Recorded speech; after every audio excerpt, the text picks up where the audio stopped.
Do not tell us that we are corrupt. I'm not saying you are corrupt. What I'm saying here is, meron pong mga tao dyan sa loob ng inyong organization. I'm not saying you are corrupt. I'm saying there are people there that are not doing their job, or maybe they're involved in corruption. Because if they're not involved, common sense lang po ito, Secretary Galvez.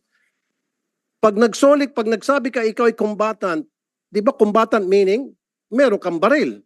So kung meron kang baril, isusurrender mo yung kapalit ng 100,000.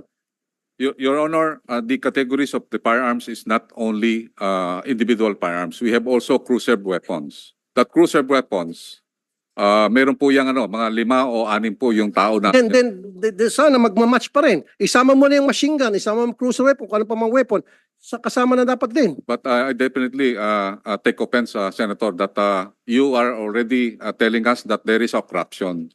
I believe that is not a correct accusation to us.